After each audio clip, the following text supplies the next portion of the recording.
रवीश ने जैसे ही पेपर खोला तो वो हेडलाइन देखकर दंग रह गया। आज भी हाईवे पर मर्डर? यार ये तो महीने से हो रहा है। लगता है किसी हाईवे लुटेरों का गैंग है। रवीश ने पूरा आर्टिकल पढ़ना शुरू किया। इस घटना में किसी भी तरह की कोई लूटमार नहीं थी। हमारे सूत्रों के हिसाब से वही मौत का संगीत वाले भूतों का काम है। हमारे इस विषय के विशेषज्ञ तांत्रिक आदिनाथ जी।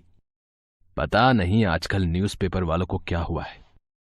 अब ये लोग तांत्रिकों के इंटरव्यू ले रहे हैं। मुझे इन सबके पीछे का राज पता करना ही पड़ेगा। और इसी सिलसिले में रवीश अपने ऑफिस गया। वो एक रिपोर्टर था और उसने डिसाइड कर लिया था कि वो इन घटनाओं पर से पर्दा जरूर फाश करेगा। रवीश ने अपने दोस्त कुमार को भी अपने साथ ले लिया। मुझे तो लगता है कि ये कोई जरूर बड़ा षड्यंत्र है।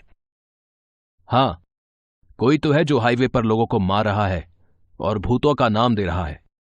हमको पहले उस ढोंगी तांत्रिक की खबर लेनी चाहिए। तो चलते हैं। रवीश और कुमार दोनों तांत्रिक के आश्रम पर पहुंच गए। जब वो लोग तांत्रिक के यहां पहुंचे तो तांत्रिक साधना में लीन था। उसने आंखें बंद करके ही बोला, रवीश, मैं तुम्हारा ही इंतजार कर रहा था। आपको मेरा नाम कैसे पता है? मुझे तो यह भी पता था कि तुम कुमार को साथ लेकर आओगे। रवीश और कुमार दोनों थोड़े दंग थे। पर कैसे? सबकी अपनी अपनी सिद्धि है। जैसे तुम लोग अपने काम में माहिर हो, मैं अपने काम में हूं। रवीश, तुम्हारी जिज्ञासा तुम्हें यहां खींच लाई है। तुम्हें भूत प्रेतों पर बिल्कुल भी यकीन नहीं है, पर अब तुम्हारा नजरिया बदलेगा। और कुमार, तुम तो हर लड़की पे बुरी नजर डालते हो। तुम्हें तो सावधान रहने की जरूरत है। मैं समझा नहीं। समझ जाओगे। बाबा, आप तो इतने बड़े ज्ञानी हो, तो ये बताइए आखिर हाईवे पर आधी रात को होता क्या है? अमावस की रात जैसी ही घड़ी में 12 बजते हैं, हाईवे पर अचानक सुरों की तान छिड़ती है। पूरा वातावरण संगीत में हो जाता है। संगीत नहीं, माया है माया। इस संगीत में लोग रम जाते हैं और संगीत की ओर खिंचे चले जाते हैं। पर जैसे ही कोई अपनी गाड़ी से नीचे उतरा, बस उसका अंत निश्चित है। रूपा नहीं छोड़ेगी। रूपा और उसके माता पिता का भूत उसी हाईवे पर शिकार करते हैं। बस शिकार उनके संगीत से खिंचा चला आता है, फिर वो लोग उन्हें मार डालते हैं। क्या बाबा, आप हमें किसी फिल्म की स्टोरी सुना रहे हैं क्या? हम रिपोर्टर्स हैं। आपको लगता है कि हम भूत और भूतिया परिवार की कहानी पर यकीन करेंगे?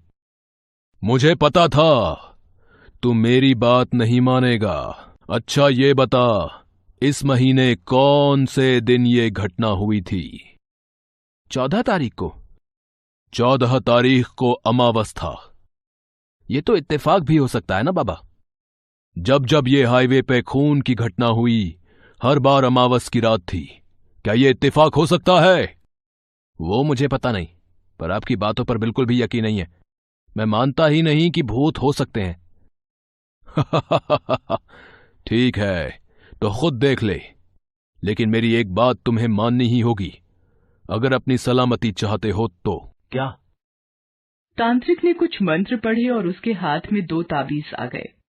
इन ताबीज को अपने गले में बांध लो, ये तुम्हारी रक्षा करेगी। कुमार ने फट से ताबीज ले ली और एक अपने गले में और एक रवीश के गले में बांध ली। फिर वो दोनों वापस अपने ऑफिस चले गए। तुझे क्या लगता है, ये बाबा की बात में कुछ दम है क्या? पहले मुझे भी लगा था कि ये ढोंगी बाबा है, लेकिन उसको तो हमारे बारे में पहले से पता था। अब लगता है बाबा सच बोल रहे होंगे। जय हो बाबा की। यार लेकिन मुझे यकीन नहीं है। मैं सोच रहा हूँ कि अगली अमावस को हम दोनों हाईवे पे जाते हैं और अपनी आंखों से दूध का दूध और पानी का पानी करते हैं। पर भाई, हाईवे पर जाना रिस्की है। साले तू रिपोर्टर होकर डर गया। लगता है तूने फेमस डायलॉग सुना नहीं है, रिस्क नहीं तो इश्क नहीं। चल ठीक है, हम दोनों जाएंगे, लेकिन अगर हमें जरा भी खतरा लगा तो प्रॉमिस कर हम वापस वहां कभी नहीं जाएंगे, ठीक है? हाँ भाई, प्रॉमिस। तू ना बहुत बड़ा फट्टू है। रवीश कुमार के डर का मजाक उड़ा रहा था, पर कुमार को बाबा की बात पर यकीन हो गया था। अगली अमावस्या को रवीश और कुमार रात के 11 बजे अपने ऑफिस से निकले। तुझे पक्का ये करना है? हाँ यार, तू टेंशन मत ले, मुझे यकीन है भूत वूत कुछ नहीं होता। लगभग 1 घंटा रवीश गाड़ी चलाता रहा। हम हाईवे पहुंचने वाले हैं ना? हाँ, अभी 10 मिनट में पहुंच जाएंगे। और देख, 12 भी बजने वाले हैं। कुमार को डर लग रहा था। रवीश गाड़ी चला रहा था। 10 मिनट बाद उन लोगों को एक बहुत ही मधुर संगीत सुनाई देने लगा।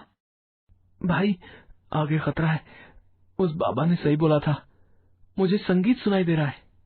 सुनाई तो मुझे भी दे रहा है, लेकिन मुझे लगता है ये कोई राजस्थानी संगीतकारों की टोली होगी।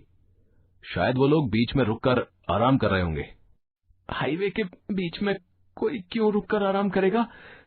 मेरी बात सुन, चल वापस चलते हैं। इतनी दूर आ गए हैं, आज तो मैं सच का पता करके ही जाऊंगा। रवीश कुमार की एक नहीं सुन रहा था। कुछ देर बाद संगीत की ध्वनि ऊंची हो गई और दोनों रवीश और कुमार शांत हो गए। रवीश गाड़ी तो चला रहा था, पर वो अभी सुध में नहीं था, मानो जैसे वो किसी चीज से खिंचा चला जा रहा था। कुमार की आंखें चढ़ चुकी थी। वो संगीत में अपनी मुंडी हिला रहा था। रवीश गाड़ी चलाता रहा और थोड़ी दूर आकर उसने ब्रेक मार दिया। फिर दोनों गाड़ी से बाहर निकले और सड़क के किनारे चलने लगे।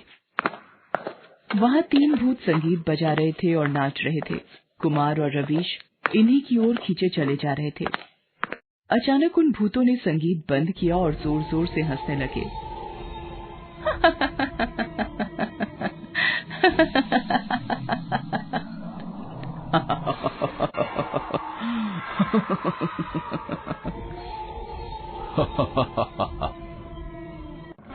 हंसी से रवीश और कुमार को होश आया। अपने सामने 3 भूतों को देखकर दोनों चौंक गए और अपनी जान बचाने के लिए भागने लगे। कुमार भाग रहा था और एक भूत ने उसकी टांग खींच दी और रूपा के भूत ने तो रवीश को घेर लिया। अब तो यहाँ से जिंदा नहीं जाएगा। लेकिन मैंने तुम्हारा क्या बिगाड़ा है? बिगाड़ा?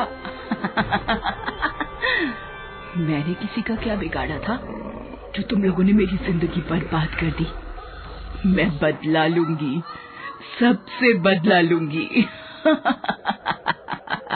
रूपा ने रवीश पर हमला करना चाहा, पर उसके आसपास एक सुरक्षा कवच बन गया और कुमार के आसपास भी।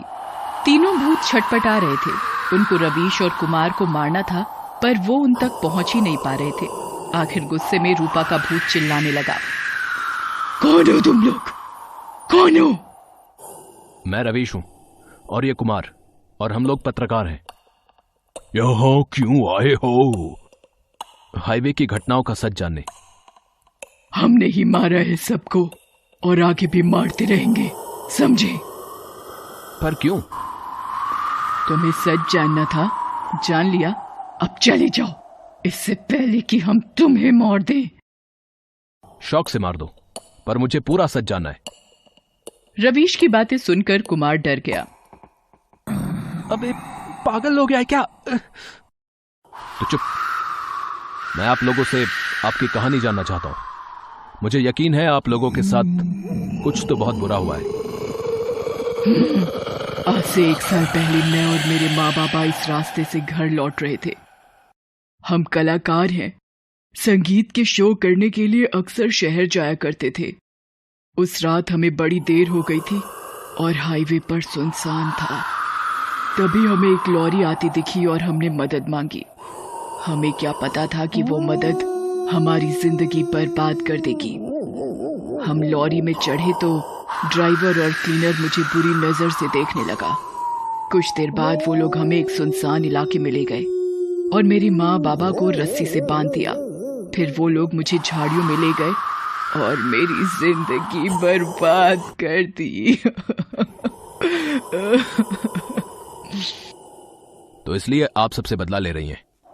इतना ही नहीं, उन कमीनों ने मेरे माँ बाबा को लॉरी से नीचे फेंका और उन पर लॉरी चला दी। उस रात मैंने अपनी आंखों से अपना पूरा परिवार खत्म होते देखा। और फिर मैंने पहाड़ी से कूदकर अपनी जान भी दे दी। और तब से मैं अपने माँ बाबा के साथ उन 2 कमीनों का इंतजार कर रही हूँ। आपके साथ जो हुआ वो बहुत ही बुरा था, पर उसके लिए आप सभी से बदला क्यों ले रहे हैं? क्योंकि मेरे साथ बहुत बुरा हुआ, मैं बदला लेकर रहूंगी। रवीश, निकल इधर से जल्दी। रवीश और कुमार गाड़ी में भागने लगे और तीनों भूत गुस्से में उनकी गाड़ी का पीछा कर रहे थे। ये हादसा रवीश और कुमार को जिंदगी भर याद रहेगा। शायद अब वो कभी रात में हाईवे से नहीं जाएंगे। ये कहानी आंध्र प्रदेश के अंबुजस्वामी की है। अंबुजस्वामी ट्रेन के ड्राइवर के पद से रिटायर हुए थे, लेकिन रेलवे की नौकरी के दौरान उनके जीवन में एक ऐसी घटना घटी जो वो कभी भुला नहीं सकते। दिसंबर के महीने की बात है। एक नई स्पेशल ट्रेन की शुरुआत हुई थी। अंबुजस्वामी और उनके असिस्टेंट शेखरन की ड्यूटी उसी ट्रेन में थी। ट्रेन सही समय पर मंजिल की ओर रवाना हो गई। आप समझते क्यों नहीं, ये मेरी रिजर्व सीट है, इस पर मैं आपको बैठने नहीं दे सकता। रिजर्व ही है ना, खरीदी तो नहीं है। आप बड़े बदतमीज टाइप के आदमी हैं। बदतमीज तो आप हैं। देख रहे हैं, मेरे साथ मेरी बीवी है, छोटा बच्चा है, आप थोड़ा एडजस्ट नहीं कर सकते। उसी ट्रेन से घनश्याम भी यात्रा कर रहा था। दोनों यात्रियों के बीच बात बढ़ती देख उसने बीच बचाव किया। उसने दोनों को समझाया भी। दोनों को अपनी गलती का एहसास हुआ। फिर वो एडजस्ट करके बैठ गए। 5-6 घंटे बाद ट्रेन अपने पहले स्टेशन पर रुकी। चाय ले लो, चाय चाय चाय, गर्मा गर्म चाय, शुद्ध दूध की अदरक वाली चाय ले लो, चाय चाय। मूंगफली ले लो, मूंगफली, करारे मूंगफली, सर्दी का भगा दे मूंगफली। सर्दी कुछ ज्यादा ही थी। चाय वाले की चाय हाथों हाथ बिक गई। कई लोगों ने मूंगफली भी ली। ट्रेन फिर से मंजिल की ओर चल पड़ी। काफी धुंध के कारण ट्रेन बहुत धीरे धीरे चल रही थी। अचानक अगले स्टेशन के आने के पहले जंगल वाले रास्ते पर सिग्नल लाल हो गया। अंबुजस्वामी ने ट्रेन रोक दी। धुंध के कारण पहले ही ट्रेन लेट चल रही है, ऊपर से ये रेड सिग्नल है। अयो सर, आगे लाइन क्लियर नहीं होगा। एक काम करो, तुम यहीं रुको, मैं थोड़ा हल्का होकर आता हूँ।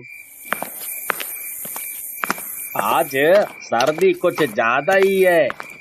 अंबुजस्वामी हल्के होकर फिर से ट्रेन में चढ़कर बैठ गए, लेकिन उनका असिस्टेंट शेखरन वहां नहीं था।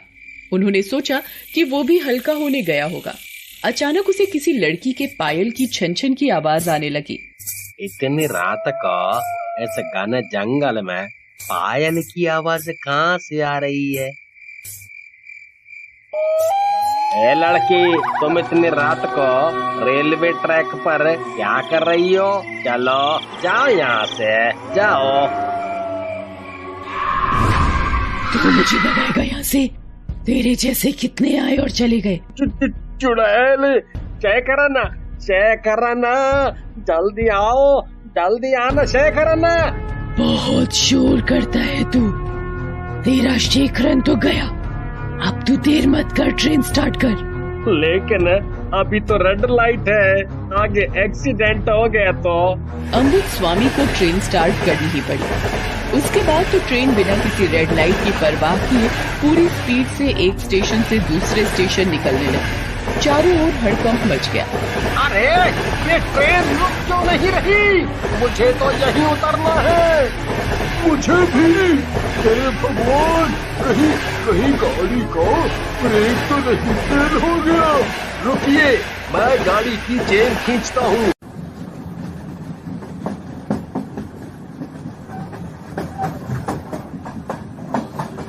किसी की समझ में कुछ नहीं आ रहा था कि वो क्या करे। ट्रेन भी इतनी स्पीड में थी कि कोई ट्रेन से कूदने के बारे में सोच भी नहीं सकता था।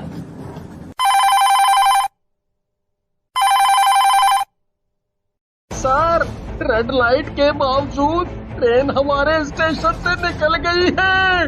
अंबुजस्वामी से बात भी नहीं हो पा रही है। ओहो, सुनो, ट्रेन थोड़ी देर में सुरंग से होकर गुजरने वाली है। हमें जल्दी से सुरंग के बाहर उसे रोकना होगा, नहीं तो अगले स्टेशन पर खड़ी ट्रेन से उसकी टक्कर हो जाएगी। सर, मैं अगले स्टेशन मास्टर से पूरी तरह कांटेक्ट में हूँ। हम ट्रेन रोकने की पूरी कोशिश करेंगे। तुम्हारा दिमाग तो खराब नहीं हो गया? यह कैसे हो सकता है? सर, मैं सच कह रहा हूँ, ट्रेन सुरंग से बाहर आई ही नहीं। पूरा रेलवे डिपार्टमेंट आश्चर्यचकित था। पूरी मीडिया में ये खबर फैल गई कि ट्रेन सुरंग के अंदर गायब हो गई। सबने बहुत कोशिश की, लेकिन किसी को उस ट्रेन का कोई पता नहीं चला। लेकिन 3-4 दिन बाद ही उसी ट्रेन के कई यात्री एक साथ रेलवे अस्पताल के डॉक्टर के पास पहुंचे। सभी के चेहरे पर चोट के निशान थे, लेकिन वो सभी अजीब अजीब सी बातें कर रहे थे। डॉक्टर साहब, हमें बचा लीजिए, नहीं तो हम ट्रेन से गिरकर मर जाएंगे। डॉक्टर साहब, आप ट्रेन की चेन क्यों नहीं खींच रहे हैं? मुझे यहीं उतरना है। घर पर मेरी बेटी इंतजार कर रही है। डॉक्टर कुछ समझ पाते उससे पहले ही ये सभी यात्री भी ट्रेन की तरह ही अस्पताल से गायब हो गए। इस बीच इस घटना को 15 दिन बीत गए। एक रात वही स्टेशन मास्टर ड्यूटी पर था, तभी उसे फिर से वही ट्रेन सुरंग में घुसती दिखाई दी, लेकिन इस बार भी ट्रेन बाहर नहीं निकली। धीरे धीरे लोग उस सुरंग को भूतिया बुलाने लगे, लेकिन उस रास्ते से ट्रेनों का चलना बंद नहीं हुआ। एक रात स्टेशन मास्टर को किसी के कराहने की आवाज सुरंग के पास से आई। कौन है भाई? कौन है वहाँ? स्टेशन मास्टर साहब, मैं हूँ अंबुजा स्वामी। अरे, तुम तो उस स्पेशल ट्रेन के ड्राइवर हो ना, जो गायब हो गई? वो ट्रेन एक चुड़ैल के जंगल में है, उसने सभी को मार दिया। सिर्फ मैं और ये लड़का घनश्याम बचे हैं। उस रात ट्रेन के सुरंग में घुसने के पहले ही हमें सुरंग के बाहर खूब सारा धुआं दिखा। एक अजीब सा शोर भी हमारे कान में पड़ रहा था।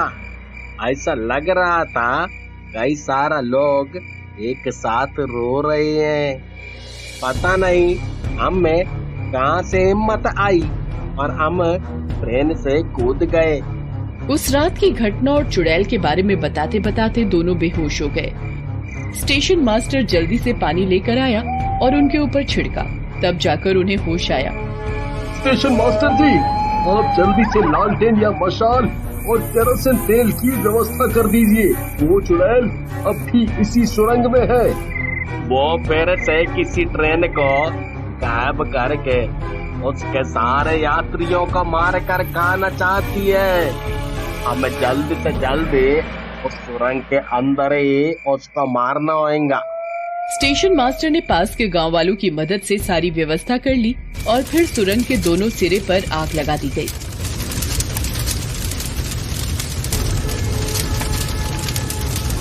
ये ठीक नहीं किया तुम लोगों ने। मैं छोड़ूंगी नहीं छोड़ूंगी किसी को।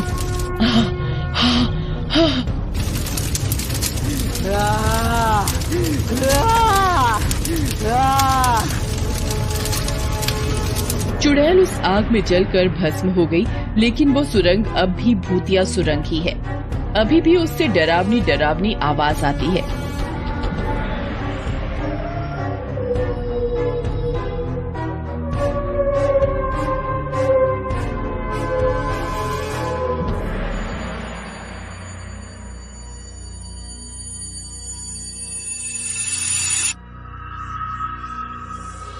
रेलवे ने सभी ट्रेनों का रूट बदलकर दूसरे रूट से ट्रेन चलाने का फैसला ले लिया है। रामलाल रिक्शा चलाता है। सर्दियों की रात वो अपनी अंतिम सवारी को उसके घर छोड़कर वापस लौट रहा था। रात काफी हो गई थी। जंगल वाले रास्ते तक पहुंचते पहुंचते जोर जोर से बिजली कड़कने लगी और बारिश होने लगी। इस बारिश को भी अभी ही होना था क्या भगवान, घर पहुंच जाता तब बारिश करवा देते। वो रिक्शे में जल्दी जल्दी पैडल मार रहा था ताकि जल्दी घर पहुंचे। अचानक से उसकी रिक्शा जंगल वाले सुनसान रास्ते पर जोर की आवाज के साथ रुक गई। अरे ये क्या हो गया, रिक्शा रुक क्यों गई? क्या ऊपर वाले जब देखो पीछे ही पड़े रहते हो। अरे इन कुत्तों का मुझे समझ नहीं आता, रात होते ही भैं भैं करके रोने लगते हैं। इतनी रात सुनसान सड़क और ऊपर से जंगल का रास्ता, डर के मारे बस ये हालत खराब है, ऊपर से कुत्ते। रुक जाओ अभी बताता हूँ इनको मैं। रामलाल ने पत्थर तो कुत्ते को मारा था, लेकिन दूर से किसी औरत के चीखने की आवाज आती है। यो तो किसी औरत की आवाज है। इतनी रात को इस सुनसान जगह पर औरत कहाँ से आ गई? कहीं कहीं मेरे पत्थर से उसे चोट तो नहीं लगी? अरे मुझे देखना होगा। वहाँ पहुंचकर रामलाल ने जो देखा वो सोच में पड़ गया। वहाँ एक गर्भवती औरत अपनी 2 छोटी छोटी बच्चियों के साथ एक बड़े से पत्थर की ओट में छिपी हुई थी।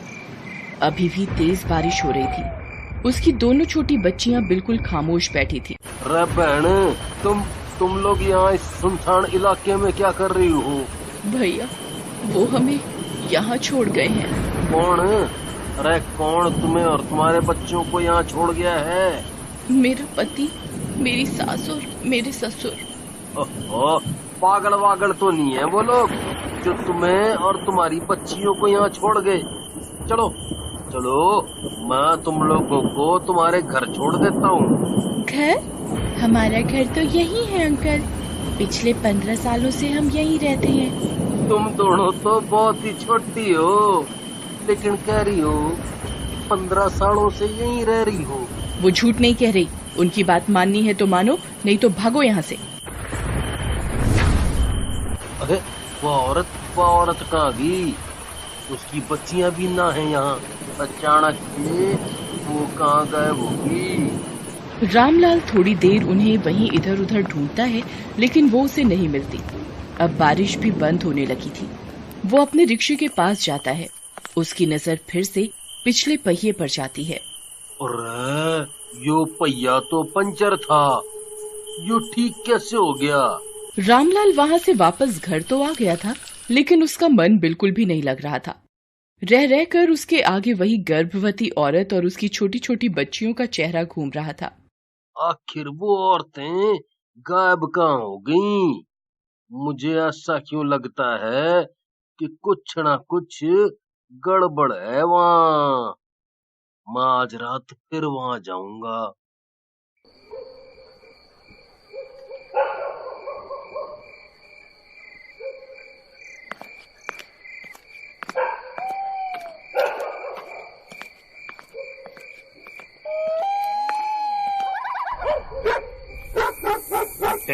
हट यहाँ से, चल भाग।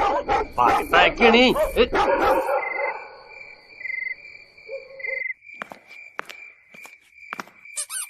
यहाँ इतने सुनसान में गुड़िया लेकर कौन आया होगा?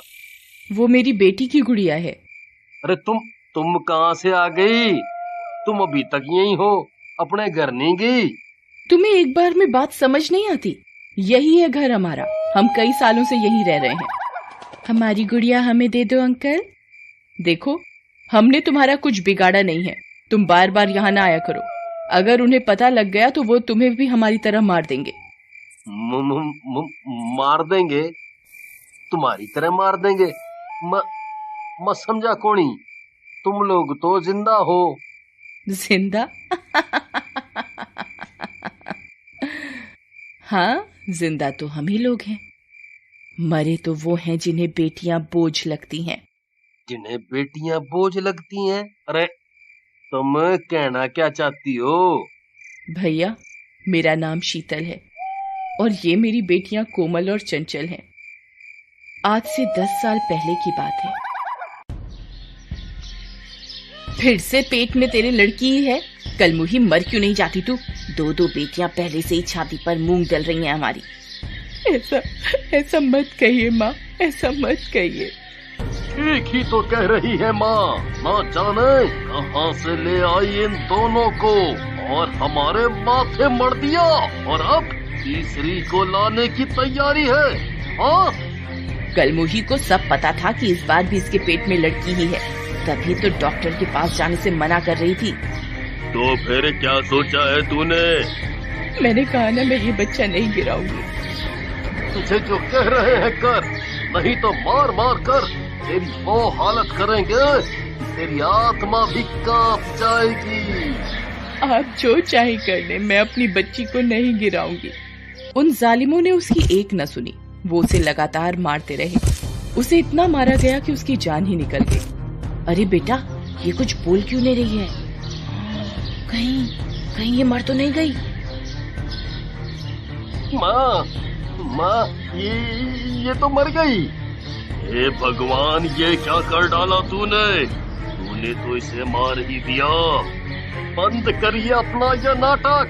मैंने नहीं, हम सब ने मारा है इसे। देखो बेटा, जो हुआ सो हुआ।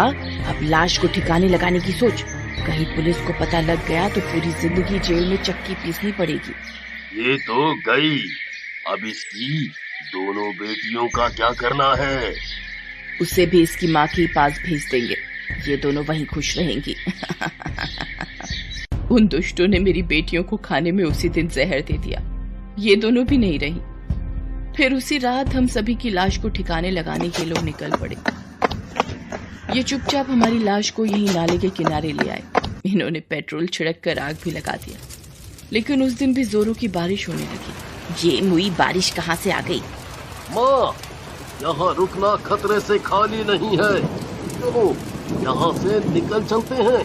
कहीं किसी ने देख लिया तो लेने के देने पड़ जाएंगे। तेज बारिश के कारण हमारी लाशें नहीं जली।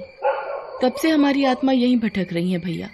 तुम लोगों ने कितना सा है बहन, कितना सा है।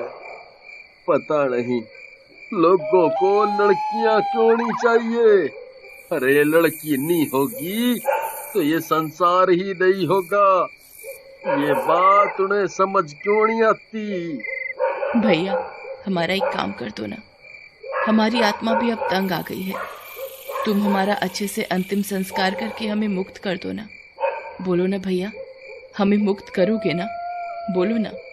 रे बहन, मैं तुम्हें मुक्त भी कराऊंगा और जिन्हें कैद में डलवाना है उन्हें कैद में भी डलवाऊंगा। रामलाल ने तीनों का अच्छे से अंतिम संस्कार कर उन्हें मुक्त कर दिया। साथ ही उसने पुलिस वालों को शीतल के ससुराल वालों की सारी कारगुजारी कह सुनाई। पुलिस वाले उन्हें पकड़ कर ले गए। रामलाल जब भी उस रास्ते से गुजरता है तो उसे ऐसा लगता है कि वो दोनों छोटी बच्चियां और शीतल मुस्कुराकर उसे धन्यवाद कह रही हैं। Best buddies. Hello friends, thanks for watching this video. अगर आपको ये वीडियो पसंद आया है तो प्लीज लाइक, सब्सक्राइब, कमेंट्स करें इस वीडियो पर, और हाँ, शेयर करना भी ना भूलें। और भी मजेदार वीडियो देखने के लिए नीचे दिए गए बेल आइकॉन को दबाएं। देखते रहिए बेस्ट बडीज।